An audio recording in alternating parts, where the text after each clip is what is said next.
Ella se encuentra con nosotros y le agradezco enormemente a la doctora Susana Galicia Amor. Ella es médica rehabilitadora con alta especialidad en rehabilitación pulmonar y vamos a platicar con ella los próximos minutos de las secuelas que deja la influenza, la COVID-19, tal vez el neumococo o alguna otra enfermedad que llegue a producir neumonía. Conocimos pacientes que estuvieron intubados por mucho tiempo, tal vez 2, 3 meses, los extubaron, afortunadamente están bien de regreso a casa, pero con secuelas. Y hay quienes tuvieron COVID-19 y dicen que les fue bastante complejo. Y hay gente que ahora me ha explicado que le dio COVID-19 y ahora si le da una pequeña gripe, de estas gripes comunes, o les da algún otro tipo de infección de las vías aéreas altas, no les da como les daba antes, les da muchísimo más fuerte. Así es que vamos a platicar de la parte que tiene que ver con el aparato respiratorio con la doctora Amor. Doctora Susana, gracias por estar con nosotros en Pulso Saludable. Buenas tardes. Hola, buenas tardes, mucho gusto, saludos al auditorio. Gracias, doctora. La verdad es que yo le agradezco mucho que siempre, aunque sea en el carro, pero nos toma la llamada, sabe que la queremos mucho. Solo por eso, mire, le vamos a hacer una estatua y luego ahí se la mandamos de reconocimiento. ¿No, doctora? Gracias. Oiga, doctora, pero fíjese que ya empezó la gente a preguntar, y aquí pregunta Jackie. No soy paciente oncológica por la entrevista anterior, pero dice, ¿es posible que a partir de haber tenido influenza y COVID se desarrolle asma? Ella tiene esa duda porque seguramente tiene secuelas. No, propiamente asma secundario a ambas, no. Lo que sí puede ser es que a lo mejor tenía ya un problema, puede ser de hiperreactividad bronquial, si ella no tenía antecedentes como tal de asma. Pero propiamente asma por haber tenido COVID-influenza como secuela, no. Muy bien. Pero si ya tenía esta hiperreactividad bronquial, ahora ella la siente como exacerbada.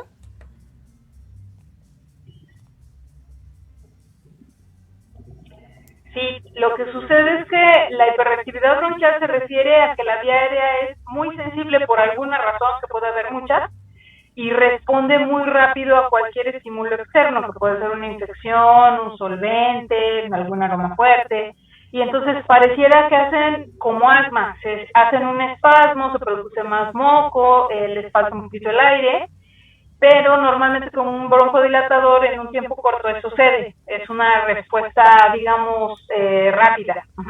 Esa es hiperreactividad bronquial y se controla muy fácil con un broncodilatador, identificando qué es lo que está generando esta respuesta. Y entonces, no tiene nada que ver con la alergia ni con el asma. Y entonces quiere decir que esta respuesta exacerbada a un evento previo y que le produce ahora haber tenido influenza o COVID, ¿es pasajero?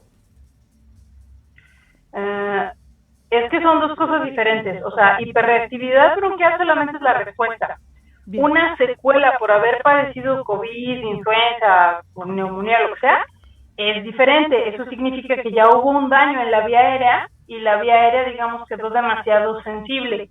A veces la inflamación, por ejemplo, lo que vimos con COVID es que había una respuesta inflamatoria muy rápida y esta respuesta no se reducía a un corto plazo, ¿no? Entonces, parecía que el cuadro agudo se prolongaba por mucho tiempo porque este estado inflamatorio crónico que tiene que ver con muchas cosas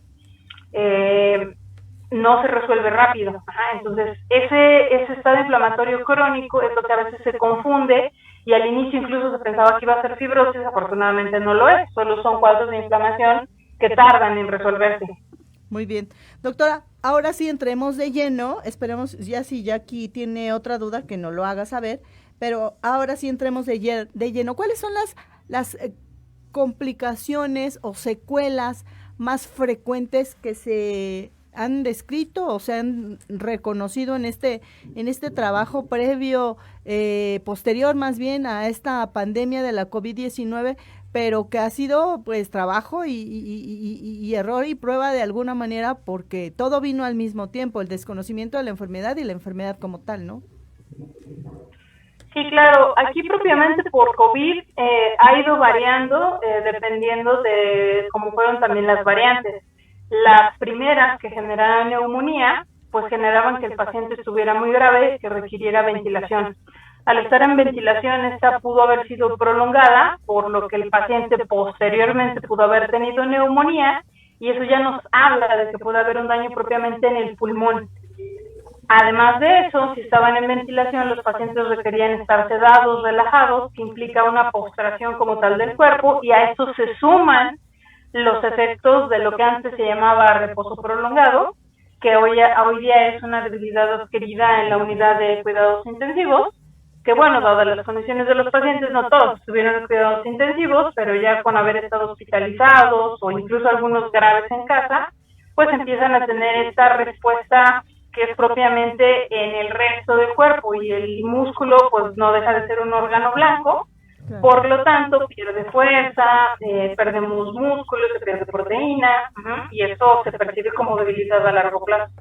Ahora bien, también una consecuencia o una secuela de haber tenido influenza o COVID pudiera ser que ahora los pacientes tengan trombos en los pulmones. No propiamente por el COVID, lo que pasa, o sea, no como secuela relacionada a esto, sino que algunas personas no sabían que tenían problemas de otro tipo, como un problema de coagulación, que se evidenció con el COVID. Entonces, no es que el COVID lo deje, o sea, en un estado agudo sí pudo haberlo originado, y eso tiene que ver con los receptores, sobre todo en las primeras etapas de antes de Omicron, cuando se dirigió, digamos, el virus a quedarse en vía aérea, pero cuando pasaba a vía aérea inferior sí era muy común por el tipo de receptores que afectaba. Entonces el efecto que se daba en el endotelio daba problemas de coagulación. Pero no significa que alguien que se desarrolle tromboembolia pulmonar sea como del COVID, más bien ya claro. Claro. Doctora, ¿qué pasa con el tema de las adherencias? ¿Existen estas cicatrices post COVID-19, post influenza, o solamente se manejaron al inicio y ya se dieron cuenta que no? No, sí existe, o sea, cuando existe cualquier proceso inflamatorio, cuando existe un proceso inflamatorio tan severo, a veces el cuerpo, dependiendo de las condiciones de salud, sobre todo previas a la infección, no es lo mismo cuando se infecta a alguien que es diabético, que además es hipertenso, o que tiene un problema de colágeno, que ya trae un estado de salud, sobre todo crónico previo. Esto evidentemente desestabiliza más al cuerpo. Pero estos procesos inflamatorios que se vieron puros de COVID en gente que tiene vía aérea sana y que no tiene problemas crónicos degenerativos, generalmente se resuelven. A veces tarda, pero no deja como tal un proceso de fibrosis, que me imagino que es lo que está llamándole adherencia. Generalmente no es así. En quien se ve que llega a desarrollar una secuela es porque ya tiene un antecedente, y generalmente a veces no lo sabían. Claro, entonces pareciera que, no sé si solamente la COVID y también la influenza pudieran detonar o pudieran abrir la llave de estas enfermedades o de estos previos que estaban ahí en el organismo a la espera, agazapados de que algo los hiciera hacerse presentes dentro del cuerpo. Sí, lo que pasa es que acuérdense que los estados inflamatorios crónicos evidencian muchas alteraciones que por ejemplo, no por haber adquirido COVID les dio diabetes, o sea, seguramente ya tenían un problema de descontrol en la glicemia que se evidenció con el COVID por una respuesta aguda. Bien. Y que pues se hace crónica. Lo mismo la hipertensión, pero no es que las dispare. O sea, en realidad ya las tenían, y COVID, al estar en un estado agudo, las evidencia. Claro, bien, qué bueno que nos lo dice, porque hay mucha gente que también me ha referido, como consecuencia de la COVID-19, ahora tengo hipertensión, y muchos más me han dicho que tienen diabetes, ¿no? Que sus médicos les han manifestado esto, algunos otros han dicho que también tener hipotiroidismo se ha hecho presente. Entonces, lo que usted nos menciona es que el cuerpo ya estaba un poco mal y esto llegó a abonarle para que se expresara la enfermedad. Exacto. Muy bien, doctora, también se habla mucho de que algunos pacientes refieren que tuvieron COVID-19 y ahora, a partir de que tuvieron esta enfermedad, en la mañana amanecen con mucha constipación, con mucho resequedad, mucha tos y tienen que estar exhalando todo esto. ¿Es consecuencia habitual? ¿Esto pasa? Esto ha sido un poquito más de Omicron para acá, porque ahora el virus no pasa tanto a vía inferior, o sea, se queda predominantemente en vía aérea superior. Entonces, así como generaba una inflamación en la vía inferior, pues ahora la hace en superior, por eso la gente se morma muy rápido, empieza con escurrimiento nasal, empieza con dolor de garganta. Eso significa que la vía aérea superior, que es nariz, garganta, se inflama muy rápido, el epitelio se inflama tan rápido que deja, digamos, expuestos nuestros receptores y entonces, por ejemplo, mucha gente tiene tos crónica que se va hasta más de un mes y muchos de los pacientes van a requerir antiinflamatorio, incluso esteroide o lavados nasales o incluso utilizar broncodilatador para tratar de revertir esta inflamación tan rápida que tuvo el epitelio y que nos da este tipo de cuadros, ¿no? O sea, pasa una semana y yo sigo mormado, y ahorita también tiene que ver con los cambios de clima, ¿no? O sea, generalmente, si se fijan, las molestias son más en la noche, entrando la noche o durante la madrugada, que es cuando está bajando la temperatura. ¿Por qué? Pues porque es cuando exponemos al epitelio a los cambios de temperatura. Y la influenza, la neumonía que produce neumococo, influenza o COVID, al final de cuentas no importa el origen, o sí influye para determinar la gravedad o la cantidad o la respuesta inflamatoria del organismo. ¿Sí es importante esto ahí, doctora?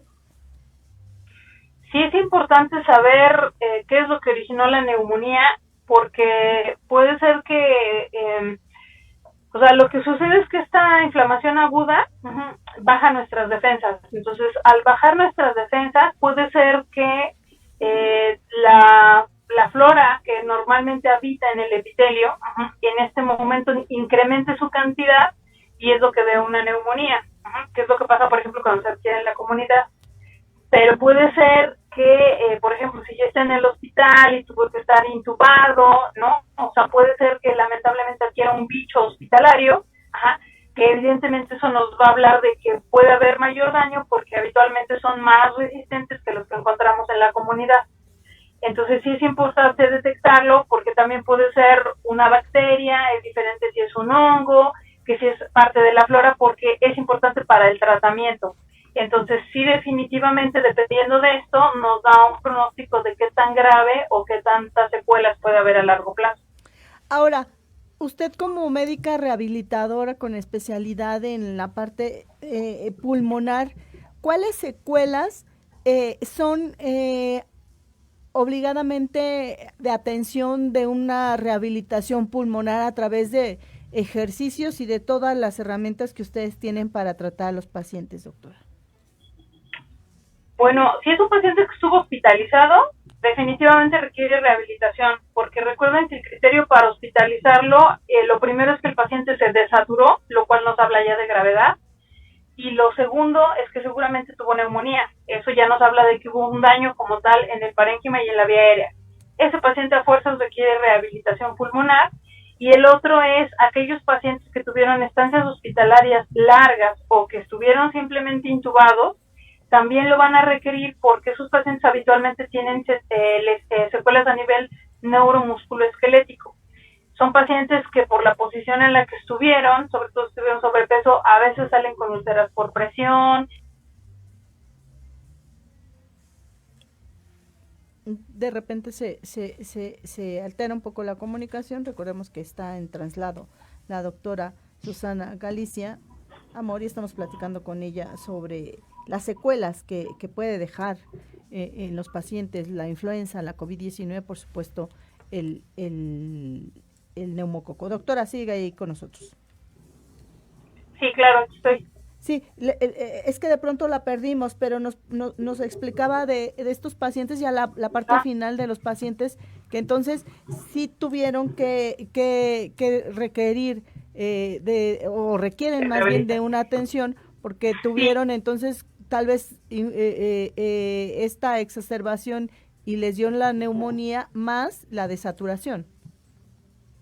Exacto, entonces lo que les comentaba es que esto ya nos va hablando de que existe un daño a nivel del parénquima pulmonar, puede haber daño a nivel de la vía aérea, pero además los pacientes que requirieron estar intubados o hospitalizados mucho tiempo, al estar en reposo, van a tener, les comentaba, secuelas a nivel de músculo, puede ser de nervio, e incluso de hueso o piel. Entonces esos pacientes obligadamente requieren rehabilitación pulmonar para reintegrarse. Y también finalmente nos preguntan qué pasa en aquellos pacientes que después de haber tenido neumonía, COVID o por influenza, pareciera que es muy similar, al momento de subir escaleras se agitan mucho y sienten como que ardor o un poco de opresión en el pecho. ¿Ellos también requerirían, esta también sería considerada una secuela de alguna de estas dos enfermedades?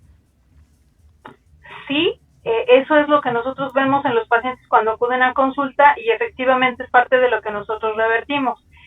Esa parte nosotros tenemos que valorar al paciente para ver qué tanto es de la parte respiratoria, que puede ser que esté disminuido el calibre de la vía aérea y habrá que abrirlo un poquito con un broncodilatador, pero también puede ser que sea meramente una situación de contractura muscular a nivel de los músculos del pecho, que también da una sensación de opresión. Y nosotros tenemos que verificar qué tanto es percepción de falta de aire, percepción de fatiga o qué tanto el paciente desatura, porque dependiendo de eso es tratamiento. Entonces sí se tiene que evaluar el paciente. Y también nos preguntaba justamente el auditorio, y una de ellas también es esta Jackie, que quién es el médico ideal, quién los debe de atender de las secuelas tanto de COVID-19 como de influenza o por supuesto también de neumococo. El médico rehabilitador pulmonar es el perfil ideal. Y preguntan que si usted pudiera darnos algún dato de contacto o dónde se pueden dirigir los pacientes interesados. Sí, le dejo mi número de correo. Bueno, mi correo ¿sí? Es susana.amor24 susana.amor24 gmail.com. Muy bien, doctora, ¿algo más que considere de importancia mencionar en esta tarde en Pulso Saludable?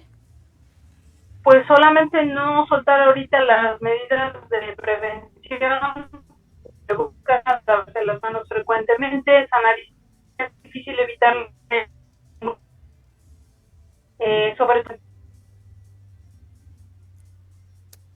Ahí la doctora Susana Galicia Amor, parece que la perdimos por un momento, ya la retomamos de nuevo, doctora.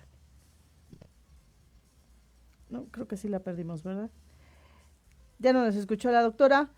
Finalmente hablaba, ¿no?, de esta importancia de que se sigan tomando en cuenta estas medidas de sana distancia, el uso de cubrebocas y lavado frecuente de manos, toser con la parte del hueco en el codo de cortesía, de etiqueta, saludar eventualmente con el puño o con el codo, con la mano en el corazón. Y por supuesto, si usted tiene alguna enfermedad aérea, hágase de ver con un especialista para que le ponga nombre y a través de ello le dé el tratamiento adecuado y, de ser posible, aíslese lo más que pueda, porque es muy importante hacer labor social y prevenir, así como en la vacunación hacemos labor social al vacunarnos nosotros y proteger al de al lado, aunque no lo conozcamos, hacemos esta inmunidad comunitaria, también seamos socialmente responsables y evitemos el contagio a otras personas. Así es que ahí la voz de la doctora Susana Galicia Amor, ella médica rehabilitadora con alta especialidad en rehabilitación pulmonar, quien nos habló al respecto. Y si usted tiene interés de que ella sea su médica rehabilitadora, le puede enviar un correo a susana.amor24@gmail.com. Vamos